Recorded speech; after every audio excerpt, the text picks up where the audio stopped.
नमस्कार दोस्तों, मैं संजय कुमार आज आपके सामने मैं अपने चैनल पर एक नया वीडियो लेकर आया हूँ और एक नए टॉपिक के साथ। आज का टॉपिक है कि लव जिहाद क्यों होता है।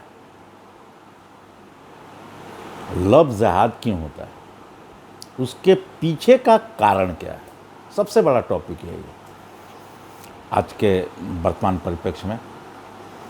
तो यहाँ पर हम देखेंगे कि लव जिहाद में दो पक्ष है। एक पक्ष है जो कि पीड़ित है, विक्टिम है, और दूसरा है जो उस पर जुल्म करने वाला है, यानी कि ऑफेंडर। दो हो गया।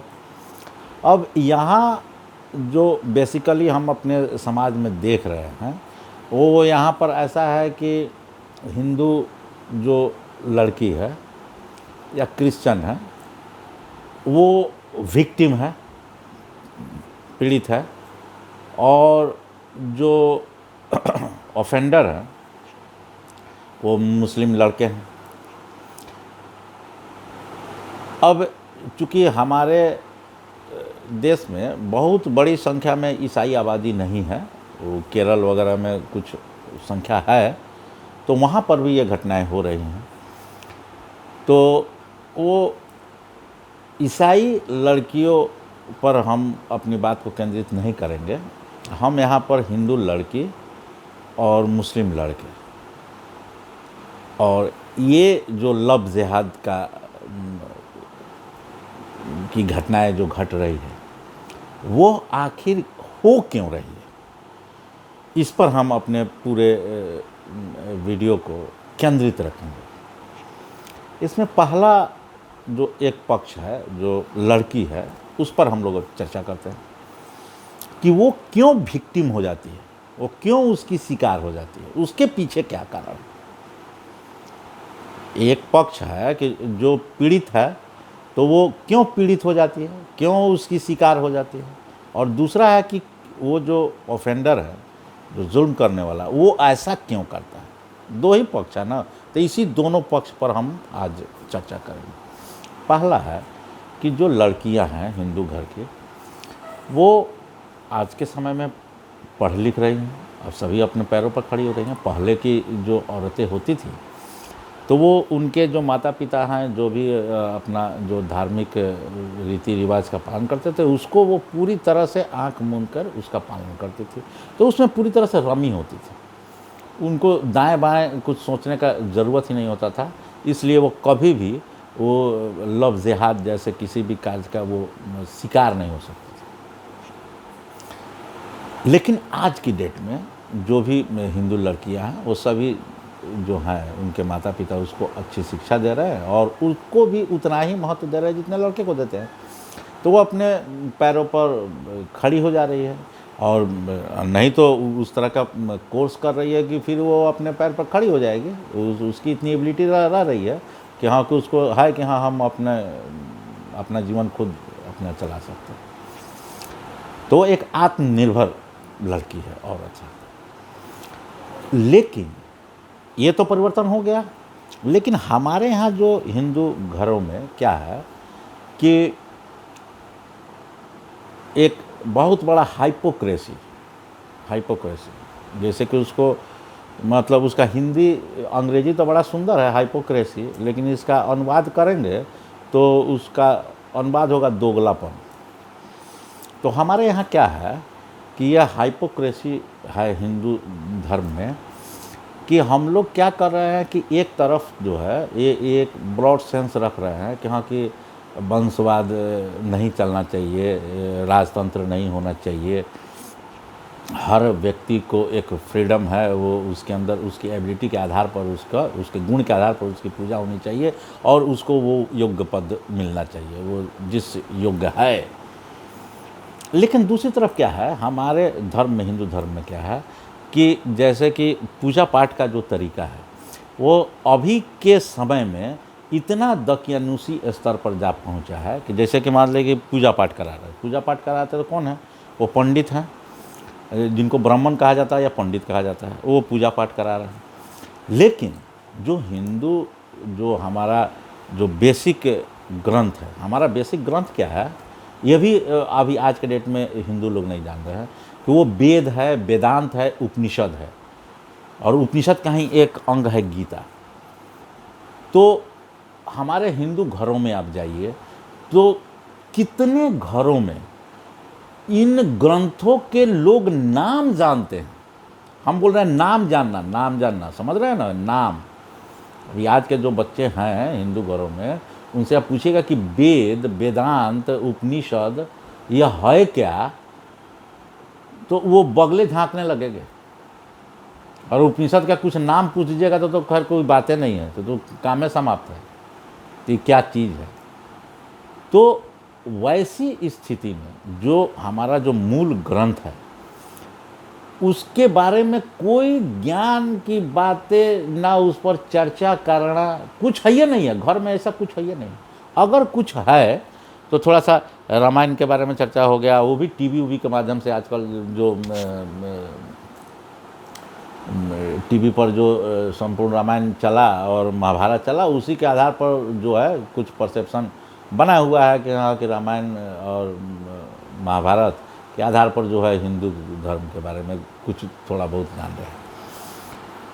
और समाज में भी आप देखेंगे तो जो भी पूजा पाठ वगैरह ये सब कुछ हो रहा है, जैसे कि हम लोग के क्षेत्र में जैसे कि होता है सत्यनारायण भगवान का पूजा हुआ, चाहे हनुमान आराधना हुआ, आठजाम हुआ, लखड़ा हुआ, इस तरह का कोई शिव पुराण पर कभी चर्चा हो गया, कभी विष्णु पुराण पर है, कभी भागवत पर चर्चा हो गया। तो ये सब जो हमारे ग्रंथ है वो हिंदू धर्म के ग्रंथ हैं, लेकिन यह एक माइथोलॉजिकल है।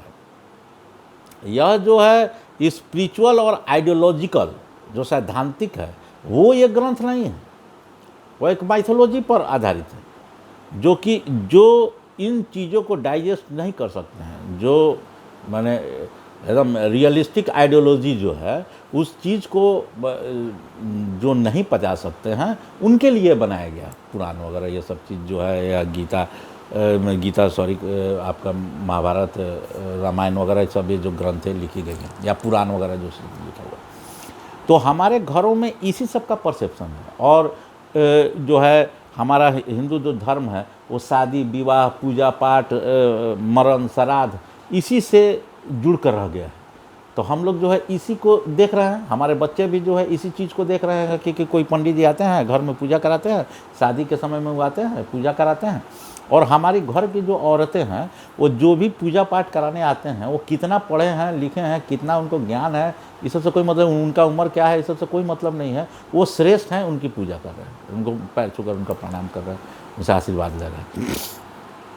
अब ये जो चीज़ें हमारे बच्चे जो देख रहे हैं समाज में, घरों में, वो उससे उनके दिमाग में यह प्रश्न उठता है कि आखिर ऐसा क्यों हो रहा है, यह कैसे, किस प्रकार से उचित है कि अगर कोई पंडित जी का बेटा अगर 10 साल 12 साल का 15 साल का है और उसको आकर हमारे माँ पिताजी उसको पैर छू के प्रणाम करें, आखिर इसके पीछे क्या कारण है भाई। हमारा जो वेद है या उपनिषद है उसमें क्या कहा गया है, उसमें तो एक कहा गया है कि जो ब्रह्म को जानते हैं वो ब्राह्मण है, जो ज्ञानी है, बहुत ही ज्ञानी है, वो पंडित है। तो किसी भी कार्य का संपादन, जो शुभ कार्य हो रहा है उसका संपादन या तो पंडित के द्वारा होना चाहिए या ब्राह्मण के द्वारा होना चाहिए, यह तो एकदम सही है। लेकिन ब्राह्मण की परिभाषा कोई जातिगत तो है नहीं, लेकिन हमारे यहाँ समाज में क्या बना दिया गया, उसको जातिगत बना दिया गया। और जब आप जातिगत बना देते हैं तो यहीं पर अब जो पढ़े लिखे जो बच्चे हैं उनके दिमाग में खटकने लग रहा है।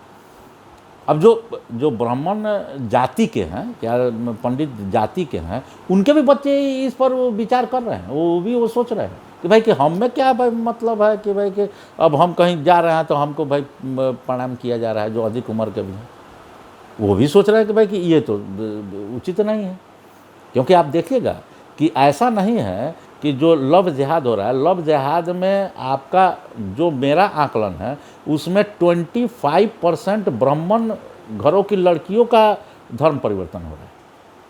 अब ये देखिए, ये कमाल देखिए, उसमें जो है लव जिहाद में आपको दूसरे जातियों से ब्राह्मण जाति की संख्या ज़्यादा है हिंदुओं की तुलना में। आप जहाँ भी देख लीजिए, वो चाहे वो किसी भी स्टेट की बात हो, चाहे केरला ही क्यों नहीं। तो ऐसा क्यों हो रहा है, क्योंकि जो भी पढ़े लिखे हैं, चाहे किसी जाति के हों हिंदुओं में, उनके बच्चे जो समझदार हैं, पढ़े लिखे हैं, वो इस चीज़ को देख रहे हैं, रीड कर रहे हैं, और उनको ये लग रहा है कि नहीं, यह जो है अतार्किक है, अतार्किक है। तो अब ये अतार्किक है, तो उनको अब इस क्षेत्र में वो देख रहे हैं कि हमारा धर्म ही अतार्किक है, हमारा धर्म ही ठीक नहीं है।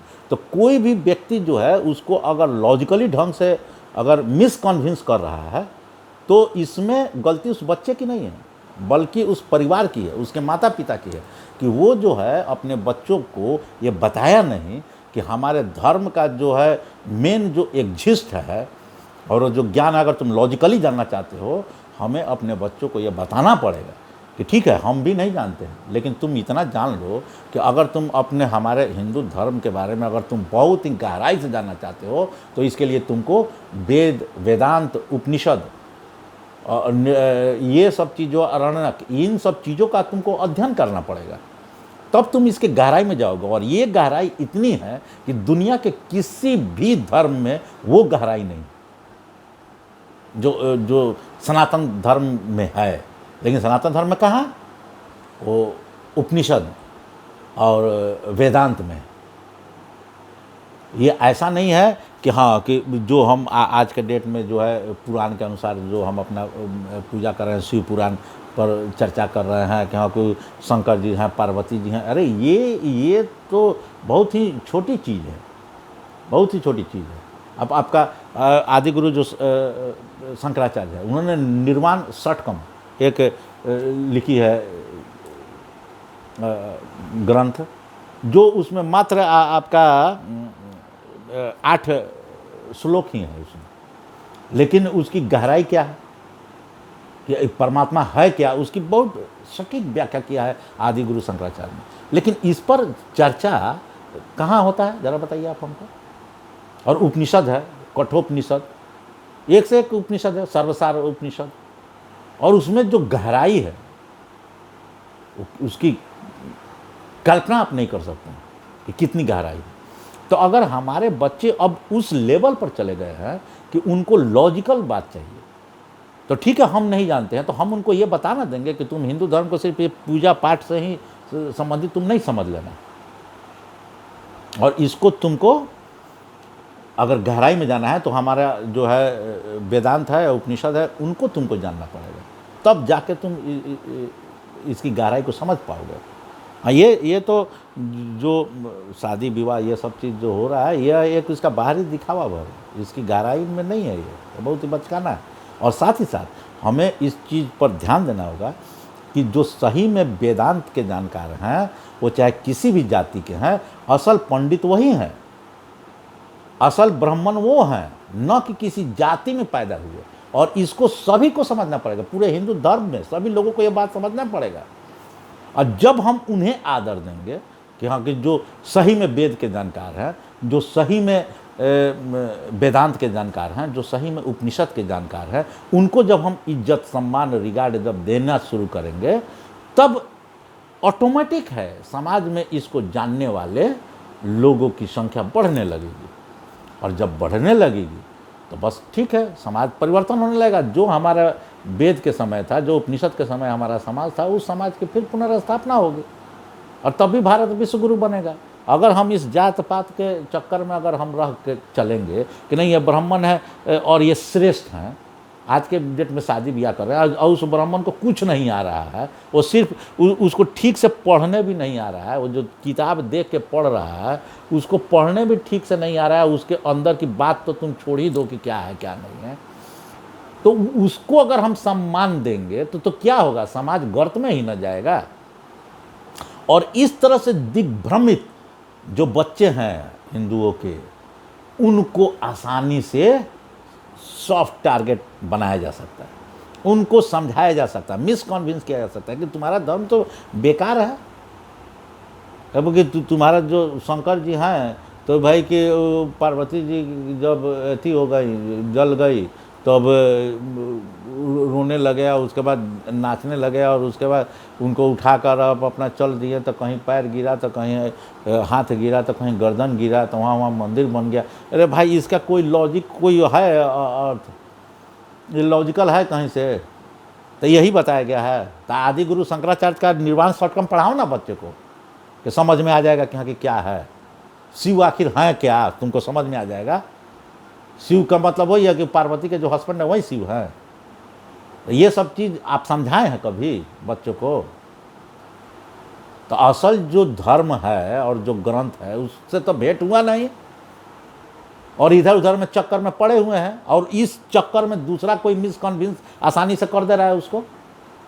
तो कम से कम आप हम नहीं जान रहे हैं तो बच्चों को बताएं ना भाई कि हम नहीं पढ़ेंगे, ठीक है, हमको नहीं फुर्सत है। आपका बच्चा है कि बहुत लॉजिकल सोच रहा है तो उसको समझा दीजिएगा, जाओ उपनिषद पढ़ लेकर पढ़ो, कौन उपनिषद जाकर पढ़ो, लेके पढ़ो। अगर तुमको बहुत धर्म धर्म चिल्ला रहा है और क्या है ईश्वर क्या है, तो जाइए वो किताब लेकर पढ़ो, मंगा लो ऑनलाइन चाहे कहीं से दुकान में से जाकर खरीद कर पढ़ो तो उसको। अब पढ़ के तब हमसे बतियाओ और यहाँ की क्या उसमें दिया हुआ है, सही है कि गलत है क्या है। अब उस समय तर्क करो ना। अब आके फिल्म में देख रहा है, टीवी में देख रहा है, घर में देख रहा है कि हाँ कि यही पूजा हो रहा है कि हाँ शिवलिंग पर दूध चलाया जा रहा है, तो बस हो गया यही शिव है क्या। तो आदि गुरु शंकराचार्य का सिर्फ नाम लेते हैं, बस हो गया। आदि गुरु शंकराचार्य जो लिखे हैं उसको पढ़िए ना, पढ़े हैं कोई किताब आदि गुरु शंकराचार्य का? तब एगो किताब पढ़े नहीं, अब नाम खाली ले रहे हैं, तो खाली नाम लेने से हो गया, बड़का हो गए, अब हिंदू धर्म के बहुत बड़का अथी हो गए। आखिर उसका अध्ययन होना ना चाहिए। कितना है जो आपके घर में पंडित पूजा कराता है जो शंकराचार्य का किताब पढ़े हुए हैं आदि गुरु का, बोलिए ना। और उसके सामने अब माथा झुका रहे हैं, और बच्चा देख रहा है, और देख रहा है कि ये क्या कर रहे हैं, और उसको देख रहा है कि हम वहाँ पर जाके अब जो गलत जो कार्य नहीं करना चाहिए उस कार्य को कर रहा है, तो उसके प्रति उसके उस बच्चे के दिमाग में क्या आएगा कि यही पूजा करा रहा है, वहाँ पर जाके क्या कर रहा है, क्या कन्विंस होगा? अब पूजा करा रहे हैं, मांस मछली अंडा खूब धड़ल्ले से खा रहे हैं, पी रहे हैं, कौन हिंदू धर्म है? ये दारू पी रहे हैं, मांस खा रहे हैं, हिंदू धर्म चिल्ला रहे हैं, काहे के लिए चिल्ला रहे हैं? क्या अंतर होगा? वो क्या समझेगा? अहिंसा अहिंसा चिल्ला रहे हैं और काट के खा जा रहे हैं। क्या जो लॉजिकल बच्चा है आज के डेट में, जो बच्चा पढ़ रहा है लिख रहा है, उसके दिमाग में तर्क है ना भाई, उस तर्क को संतुष्टि मिल रही है? नहीं मिल रही। और यही कारण है कि बच्चे जो है, हिंदुओं के बच्चे बच्चियाँ जो हैं वो आसानी से सॉफ्ट टारगेट बन जाती है। एक कारण हो गया एक पक्ष का। अब दूसरा पक्ष में, दूसरा पक्ष है क्या कि जो इस्लाम है, अब इस्लाम या कोई भी धर्म हो तो आप उसमें देखिएगा कि कोई भी है, जैसे कि हिंदू में ही हम लोग देखें, हिंदू धर्म में ही देखें कि एक है लॉजिकल पक्ष जो वेदांत उपनिषद के तरफ है, दूसरा है जो कि सामाजिक तौर पर और जो कम पढ़े लिखे लोग हैं उनके लिए बनाया गया कि पूजा पाठ का यह सब तरीका हो गया। आपको रामायण महाभारत पुराण भागवत ये सब चीज़ बनाई हुई है कि इसके ज़रिए भी अगर आपका उतना बौद्धिक विकास नहीं हुआ है कि आप जो वेदांत और उपनिषद को समझ सकें, तो इन सब चीज़ों को आप समझ गए। तो यानी कि आपका स्तर जो है कुछ नीचे है, जो कि आप यहाँ पर आप उलझे हुए हैं। ठीक है, धीरे धीरे इस रास्ते से भी आप ऊपर तक जा सकते हैं। तो एक रास्ता है, इसलिए हमारे धर्म में ये भी बनाया गया है कि इसके माध्यम से भी आप जा सकते हैं। लेकिन टारगेट तो होना ना चाहिए कि हाँ कि यहाँ से हमको वहाँ जाना है, और उस चीज़ को हम बताएं ही नहीं। हाँ, बच्चा अगर नहीं जानना चाहता है इसी को एक्सेप्ट किए हुए तो ठीक है, लेकिन उसको तो जानकारी में रहना चाहिए कि अगर तुमको इसमें अगर कोई प्रश्न उठ रहा है, तुमको जवाब नहीं मिल रहा, तो जवाब मिलेगा तुमको उपनिषद में, जवाब मिलेगा तुमको वेदांत में, वहाँ जाओ। ये बात हमको बच्चों को बताना पड़ेगा। तो उसी तरह से इस्लाम में भी है, उसमें भी कुछ अच्छी बातें हैं, बुरी बातें हैं। तो जो अच्छी बातें हैं वो जानने वाले अच्छे लोग हैं, उस पर चलने वाले लोग अच्छे लोग हैं इस्लाम में भी। लेकिन उसमें बहुत सारे ऐसे भी लोग हैं कि जो उसमें जो बातें कही गई हैं उसको मिस इंटरप्रेट करके और उस पर वो चल रहे हैं, और वो वहाँ पर वो गलत कार्य कर रहे हैं। जैसे कि आपको इस्लाम में ऐसी बातें हैं कि आपको कि जो दूसरे लोग हैं जो इस्लाम में विश्वास नहीं करते हैं, उनको अगर आप समझाते हैं और वो इस्लाम में अगर आपको आ जाते हैं तो आपको बहुत सवाब मिलेगा, आपको जन्नत मिलेगा और वो सब आपको फैसिलिटीज़ मिलेगा। लेकिन अब उसका इंटरप्रिटेशन हो सकता है कि अच्छा हो, कोई हम उस पर अभी डीपली हम नहीं जा रहे हैं, वो कभी मौका मिलेगा तो उस पर हम लोग चर्चा करेंगे आगे। लेकिन हो सकता है कि हाँ, कि कुछ लोग जो है ये उसको कहें कि नहीं इसका मतलब कुछ अच्छा है, कि हम उसको अच्छे तरीक़े से बता रहे हैं, वो अपने से समझ जाए तब आए। लेकिन कुछ ऐसे लोग हैं जो इस जो बातें लिखी हुई हैं उसको गलत ढंग से ले रहे हैं, और वो जो है कि ज़बरदस्ती समझा कर बुझा कर लव जहाद के चक्कर में कि हाँ कि इससे हमको ये मिलेगा वो मिलेगा, वो कर रहे हैं। और वो कर रहे हैं, और इस्लाम के अनुसार भी इस्लाम के कुछ विद्वान लोग कहते हैं कि नहीं ये गलत है, अगर आप ज़बरदस्ती करते हैं तो वो गलत है, इस्लाम में ऐसी बात नहीं कही गई है। तो ठीक है, अगर ऐसी भी बात है तो जो अच्छे लोग हैं वे उनका विरोध नहीं कर रहे हैं। किनका? जो गलत लोग हैं, जो इस्लाम को गलत ढंग से इंटरप्रेट कर रहे हैं, उनका विरोध अच्छे जो मुसलमान हैं वो भी नहीं कर रहे हैं, जिसके कारण उनका हौसला बढ़ रहा है और उनको प्रोत्साहन मिल रहा है, और वो इस कार्य को कर रहे हैं। ठीक है, तो अब यहाँ पर क्या देख रहे हैं कि यहाँ पर जो मुसलमान जो हैं उनमें जो कुछ गलत किस्म के लोग हैं वो इस्लाम को और कुरान को गलत ढंग से इंटरप्रेट करके उसका इम्प्लीमेंटेशन कर रहे हैं समाज में। और हिंदू जो लड़कियां हैं वो तो हम आपको डिफ़ाइन किए कि वो एकदम सॉफ्ट टारगेट हैं, क्योंकि उनके घर में और उनके धर्म में जो आज के परिप्रेक्ष्य में जो घटनाएं घट रही हैं वो उचित नहीं है, और उसके लिए हम सभी जिम्मेवार हैं। तो एक तो यहाँ कुछ गलत लोग हैं जो कि रेडिकलाइज कर रहे हैं इस्लाम को, और कुरान को गलत कोट करके उन बच्चों को समझाया जा रहा है, और वो समझा के और वो जो है गलत ढंग से इस चीज़ को इम्प्लीमेंट कर रहे हैं। तो एक तो उधर से हो रहा है कि हाँ कि वो इसके लिए प्रेरित हो रहे हैं, और अच्छे जो मुसलमान लोग हैं वो इसका विरोध नहीं कर रहे हैं। एक ये पॉइंट हुआ, और दूसरा है हिंदू धर्म का जो सरकार है। तो अब यही कारण है लव जिहाद का। तो अब अगर हम चाहते हैं कि नहीं कि हमारा समाज में ये सब चीज़ नहीं हो, तो पहला तो है कि सेल्फ प्रोटेक्शन।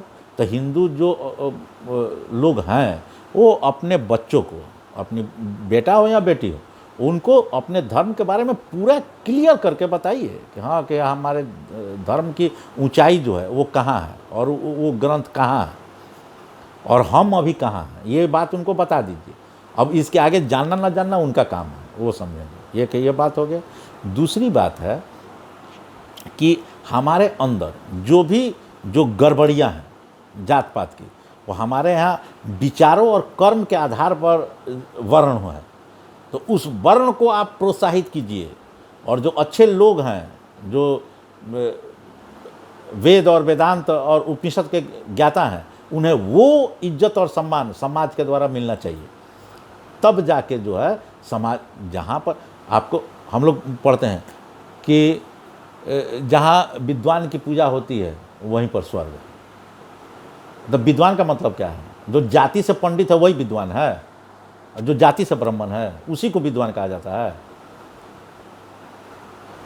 कि जो ज्ञानी है वो पंडित है, उसको पंडित कहा जाता है।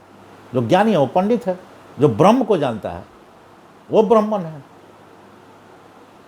तो इस पर चलिए ना। वो चाहे वो संत रविदास हैं, तो संत रविदास क्या थे? जाति के, तो वो चमार जाति के थे, अनुसूचित जाति के थे, लेकिन उनको इज्जत और सम्मान कितना है। तो फिर उनको हम, जाति से हमको क्या मतलब है, किस जाति के हैं? वो संत हैं, वो ब्रह्म को जानते हैं, बात खत्म। हमारे लिए इतना ही है, इससे ज़्यादा हमको कुछ नहीं चाहिए। उससे ज़्यादा हमको न जानना है न समझना। आपको कितने श्लोक है कि जो संत है, साधु हैं, उनसे जात मत पूछिए, उनसे ज्ञान पूछिए। जिससे कि यहाँ की तलवार में जो है, तलवार से आपको काम है तो तलवार लीजिए, उसको म्यान को वहीं पर रहने दीजिए। को म्यान कौन है, वो किस जाति में पैदा है, इससे आपको बहस क्या भाई? वो साधु है, संत है, महात्मा है, बात खत्म है। और उसका इज्जत और सम्मान होना चाहिए। तो ये सब चीज़ को, आडंबर को हमको अपने आप में ख़त्म करना पड़ेगा। जब हम ख़त्म करेंगे और सही ज्ञान की तरफ बढ़ेंगे तो ऑटोमेटिक है कि हमारे बच्चों में वो दम रहेगा। और कोई अगर कहेगा कि नहीं कि आपका धर्म में गड़बड़ है और ये गलत ढंग से इंटरप्रेट किया जाए, तो उसके पास है ना भाई, तो कहेगा अच्छा ठीक है, हम 10 दिन के बाद बात करेंगे। चलते हम आदि गुरु शंकराचार्य का जो है निर्वाण षटकम पढ़ते हैं, चाहे कोई सर्वसार उपनिषद पढ़ते हैं या कठोपनिषद पढ़ते हैं, तो फिर तुमसे आके हम बात करते हैं, और तब तुम अब जवाब देना। तो उसके पास है ना ऑप्शन, तो वह उसका अच्छा तरीक़ा से जवाब देगा, समझेगा। लेकिन यहाँ पर तो आप उस लायक नहीं बना रहे हैं। और दूसरा है, अगर इस्लाम के मानने वाले लोग हैं, जो मुसलमान लोग हैं, वो समझ रहे हैं कि नहीं कि यह सब चीज़ हम पर गलत आरोप लगाया जा रहा है, तो वहाँ के जो अच्छे मुसलमान लोग हैं उनकी अब जिम्मेवारी बनती है कि वो जो गलत हो रहा है उसको गलत को गलत कहें और उसका विरोध करें। अगर वो ऐसा करते हैं फिर हिंदू ऐसा करते हैं, तो समाज में सौहार्द बना रहेगा, कहाँ किसी को कोई दिक्कत है। आप भी सही रास्ते पर चले और ये भी सही रास्ते पर चले, तो किसी को बरगलाने का है नहीं।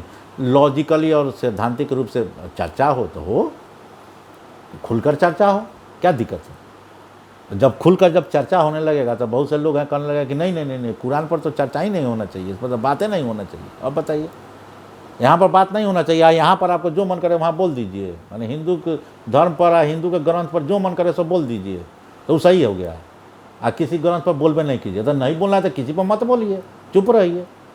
और जब चर्चा होगी तो सब पर चर्चा होगी, तो पूरा लॉजिकली चर्चा कीजिए, खुलेआम कीजिए। तो अगर इस तरह का हमारा समाज हो, या तो चर्चा हो तो पूरा चर्चा हो, नहीं चर्चा हो तो कोई नहीं चर्चा हो तो चुप रहिए।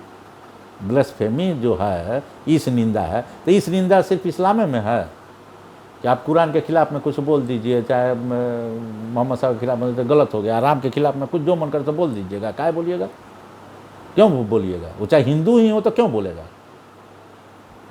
अरे तुम नहीं मानते हो तो जो मानता है उसके खिलाफ में तुम क्यों बोलने वाले हो। मैं माना मत मानो, तुमको कोई कह रहा है, लेकिन बोलेगा क्या है। जब बोलेगा तो सब पर बोलो, है औकात तो सब पर बोलो। तो इस तरह का समाज जो है कि बैलेंस होना चाहिए। तो ये कब होगा कि हमको दूसरे पर आरोप लगाने के पहले खुद पर हम अपने सोचे कि हाँ कि हमको क्या करना है। और इस तरह से हर एक आदमी जो भी अच्छे, अगर आप चाहते हैं कि हाँ कि आपके बच्चे लव जिहाद का शिकार नहीं हो, तो आप अपने बच्चों को अपने धर्म के बारे में बताइए।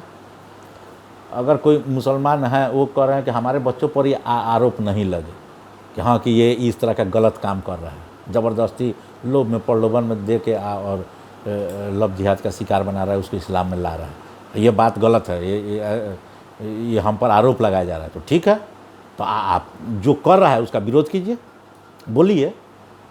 अब बोलिएगा भी नहीं, और जो कर रहा है उसके खिलाफ में जो गलत हो रहा है, गलत वो कर रहा है, कोई अगर बोलेगा तो हाँ मुसलमानों के साथ ही गलत किया जा रहा है, तो दोनों कैसे चलेगा। हाँ, आपको लग रहा है कि हाँ कि ये एक आदमी गलत कर रहा है और उसे सारे धर्म के लोगों को बदनाम किया जा रहा है, तो उस एक आदमी का आप ही विरोध कर दीजिए ना कि हाँ ये गलत तुम किया। ऐसे लोगों का समाज में कोई स्थान नहीं है। तुम क्यों ऐसा किया, किसी को ज़बरदस्ती क्यों तुम किया, उसको आप समाज से निकालिए, उसको पनिश कीजिए। तो कोई भी हिंदू जो है क्यों इस्लाम को गलत ढंग से देखेगा। वो कहेगा कि नहीं भाई ये लोग अच्छा है, जो गलत किया उसके साथ गलत किया गया। तो जब हमारे अंदर जो है एक सम भाव रहेगा, और चाहे वो इस्लाम के मानने वाले हैं तो भी सभी लोग रिगार्ड करेंगे। अच्छे लोगों का रिगार्ड सभी लोग करते हैं, लेकिन हाँ लगना चाहिए कि हाँ कि आप जो अन्याय की बात कर रहे हैं, अन्याय की बात नहीं कर रहे हैं, किसी एक पक्ष की बात नहीं कर रहे। और हिंदुओं को क्या चाहिए कि हाँ कि वो अपने धर्म के बारे में जाने, नहीं जानते भी हैं तो भी कहाँ सही ज्ञान है उस स्रोत को तो कम से कम जान ले, कि अगर कभी अगर आपको प्यास लगी तो वहाँ तक चले जाएंगे पानी पीने के लिए, ज्ञान जानने के लिए वहाँ तक जाएंगे। लेकिन अब यही ज्ञान नहीं है कि भाई कि मिलेगा कहाँ ज्ञान, तो भाई बड़ी मुश्किल हो जाएगी। तो अगर इस तरह से हो तो ये लव जिहाद का मामला पूरी तरह से समाप्त हो जाएगा। और लव जिहाद होने का कारण जो है वो यही है कि इस्लाम में जो अच्छे लोग हैं वो गलत का विरोध नहीं कर रहे हैं, और हिंदुओं में जो है वो अपने धर्म के प्रति उनको सही जानकारी नहीं है, और ना वो जानकारी अपने बच्चों को दे पा रहे हैं। अगर इसमें सुधार किया जाए दोनों तरफ से तो लव जिहाद का काम ही समाप्त हो जाएगा और इसका नामो निशान हमारे देश से ख़त्म हो जाएगा। धन्यवाद, मिलते हैं अगले वीडियो में। अगर मेरा वीडियो अगर आपको अच्छा लगा तो मेरे चैनल को आप सब्सक्राइब करें, लाइक करें, शेयर करें। धन्यवाद, मिलते हैं फिर अगले वीडियो में।